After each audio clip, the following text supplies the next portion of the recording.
За сайн байна уу? Планийн сургууль зөвшөөрлөг эрхлэн төлөвлөж буй ижүүгийн бодлого болон бодолтууд. Өнөөдөр болохоор 2020 оны 2 дугаар шалгалт тэ ижүүгийн шинжилгээ ухаан физик бодлогын F гэсэн юм байна. За бодлогын дээр болохоор үндийн хүчний хурдлагын G-ийг тэгээд агаарын эсрүүлгийг үл татж болно гэж болгоцсон байгаа. За нэгin F гэсэн чинь болохоор ийм өгүүлбэр байгаа даамаа. Юу гэдүүлээ? Хиймэл дагуул. За хиймэл дагуул болохоор дэлхийн хөндийн төвийг нэг фокусын цэгээр нь авсан тийм эллипс орбитоор эргэлдэж байгаа юм байна.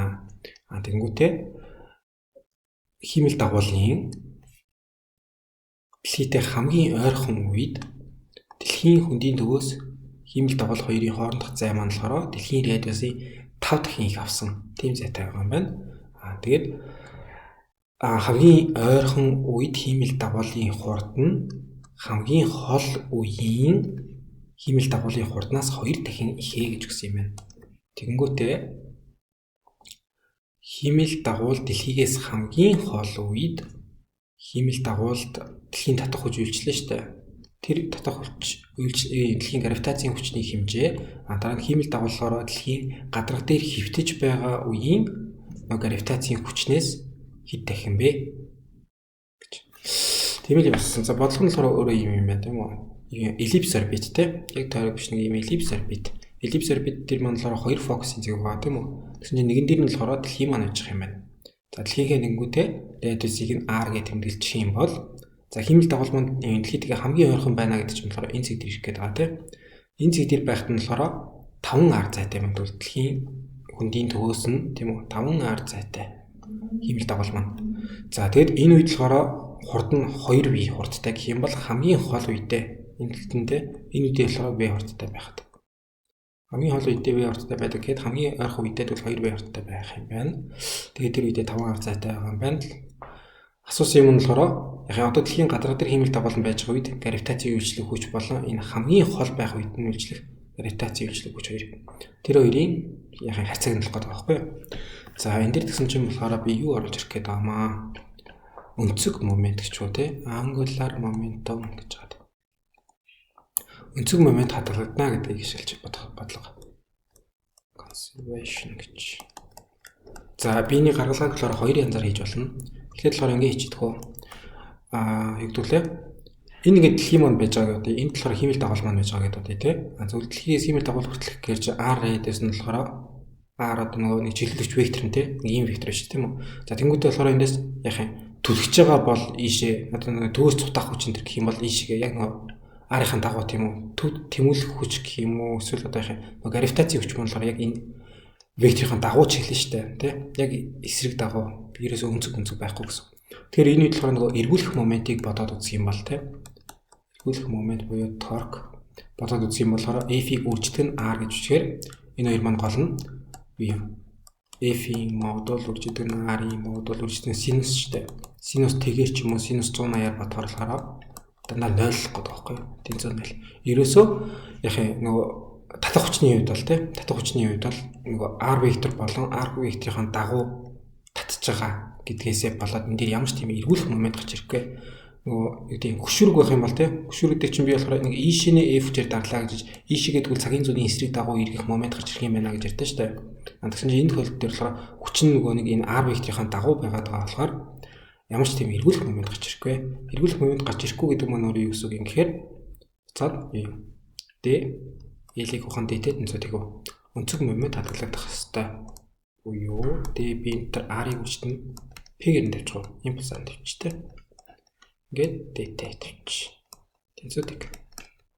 Ийм бахар чи би буцаад уламжлалын авах юм боломж R вектор үрждэг нь P-ийн уламжлал гэхээр буцаад F-ийн гадар нүстэй. Энэ тэнцвэрийг. Энэ үдээдлийн F-ийг үрждэг R тэнцвэрийг байсныг л яг ингэ бичиж болно л гэж. Тэгээд R-ыг үрждэг P. Радиус нь нэг нь болохоор нөгөө радиус вектор маань нөгөөд нь болохоор импульс хөдөлгөөний тоо хэмжээ мөн тийм имийг үрждэг юм аа. Өнөр юм ч тэнцвэр const гэдэг ч байна. Энэ бол хадгалах юм байна гэдэг.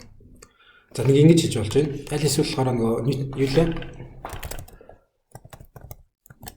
Кеплерийн хуулиар хэлж болно. Кеплерийн хууль дээр ч юм болохоор Кеплерийн нэгдүгээр хууль нь болохоор за ингээд ийм эллипсээр тойрж иргэнэ. Тэгэнгүүт болохоор хоёр фокусын цэг байгаа. Тэрэн дээр нөгөө наран ч юм уу дэлхийн ч юм уу те төв нь байх хэрэгтэй гэж Кеплерийн 1-р хууль нь тийм үү. За Кеплерийн 2-р хууль дээр маань болохоор гэдгүүлээ ижлэхэн талбай зурна гэдэг шүү дээ. Энд хиймэл дагуул энд байжгаад ийшээ ирлээ гэхээр яах юм? Нэг ийм талбай зурсан юм байна. Тэгвэл энд байхдаа нэг ийм талбай зурсан юм байна. Тэгээ ижлэхэн хугацаанд ижлэхэн талбай зурна гэдэг шүү дээ, тийм үү? Энд дээр ижлэхэн талбайд ижлэхэн хугацаа зурна гэсэн байгаа.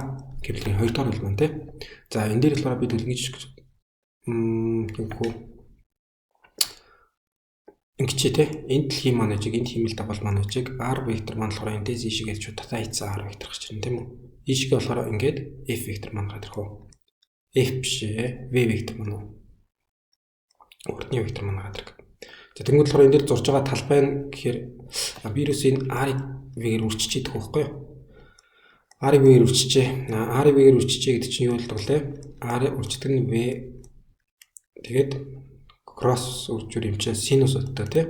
Энэ хоёрын хоорондох синус байна гэхээр яг энэ юу гэвэл параллелограммын талбайд тэнцүү гарч ирдэ шүү дээ тийм үү. Тэгэхээр би болохоор энэ төрсийн талбайг олох гээд байгаа шүү дээ. Тийм. Тэгэхээр энийг хоёрт хуваачих хэрэгтэй параллелограммынхаа. Ерөөсөө нөгөө талбай зурж байгаа талбай гэдэг маань болохоор яах гээд байна вэ гэхээр би энийг VT гэж уртуулах юм байна тийм. VT гэж уртуулах юм байна. R-ыг үржидэг нь V вектор тэгээд T-тэй тавьчих. Тэгээд 2-1 тавьчих тийм. Хоёрын зурах талбай нь болохоор ийм байна. Зурж байгаа талбай нь ийм юм байна. Тэгвэл энийхээ дахиад хоёр талаас нь буцаад уламжлалыг нь авчих уу. D-аг бахан T тийм. Ямар хугацаанд ямар талбайд зураад байгаа юм бэ гэхээр нөгөө талд нь болохоор 2-1 R векторыг үржидэг нь V вектор. Тэгээд энэ одоо ингээл тогтмоллохгүй. Ингээд констант байна. Тогтмол байна. Тэгэхээр би энийг буцаагаад юу болгочихлоо шүү дээ. 2 m-тэй тавьж байгаа дөө. Ингэж жагаад x-тэй тэгэнгүүтээ энд буцаагаад бас импульсыг нь тавиал энэ тэнцүү гэхээр нөгөө тогтмол тавг маань 2 m-тэй нугацсан юм уу? Энэ зүгээр юм тавах юм уу?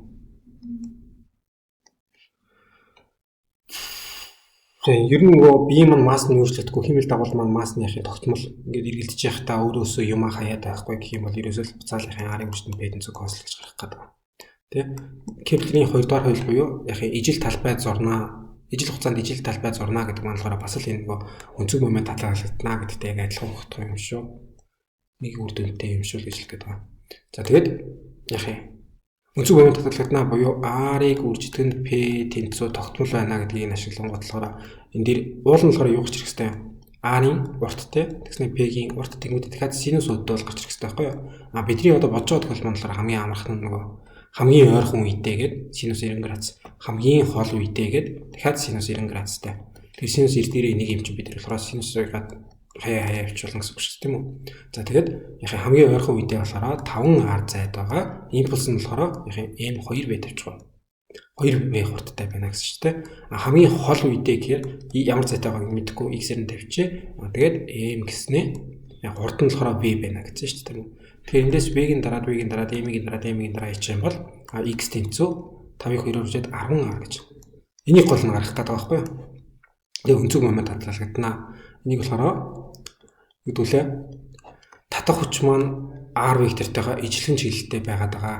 Тиймээс ямар ч эргүүлэх момент үүсэхгүй гэдгийг ашиглаж байгаа хийсэн ч болно. Аль эсвэл Кеплерийн 2-р хуулиасаа тий ижил талбайд ижил гэдгүүлээ ижил хугацаанд ижил талбайд зурна гэдгийг нь бас ашиглаж байгаа л гаргаад авсан ч болно. Ерөөсөө энэ бол тогтмол байх хэвээр гэдгийг нь ашиглаад тэгээд яг хамгийн ойр үе дээрээ хамгийн хол үе дээр нь бичиж хагаад x110R гээд хамгийн хол үе дээрээ болохоор ямар зайд холдох гээд байгаа юм бэ гэдэг. Энийг л гаргаж авах гээд байгаа. Энийг нь гаргаад авчих юм бол үлдсэн нь бол амархан шүү дээ.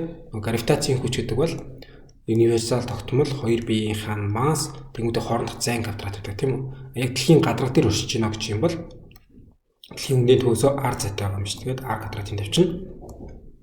Нөгөө төгөлтнийхин гамма MM хуваах нь хамгийн хол үедээ гэдэг нь одоо 10R юм байна гэдэг үгс. Тэгэхээр 10R-ын квадратаа тэгмүүд энэ чинь буцаа задрахаараа гамма MM-тэй хуваах нь 100 ширхэг гэж байгаа R-ын квадрат шүү дээ. Энэ нэрийг одоо харьцуулаад үзэх юм болохоор энэ гамма MM R квадратын дарагт ачиж тийм үү. Тэгэхээр ерөөсөө 100-ийн зөрүүтэй байх юм байна. 100 дахин их байх юм байна гэж. 100-тай хариу байна уу гэхээр энэ хариу гарч ирэх юм байна. За энэ хариу гаргахын тулд гол нь тийм энэ дээр R-ыг үржидэг нь P тэнцүү тогтмол буюу өнцөг момент хадгалагдана гэсэн юмыг ашиглаж тэгжиж энэ радиусыг нь хол үеийнх нь радиусыг нь болоод тэгмүүдээ гравитац авчичлээ. За гарч ирсэн өгнүүд маань ийм өгнүүд шүү. Тэ?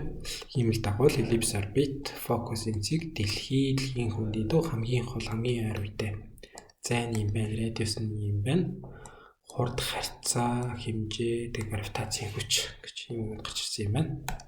Apply юм байла. Баярлалаа. Баяртай дараа дахин уулзъя.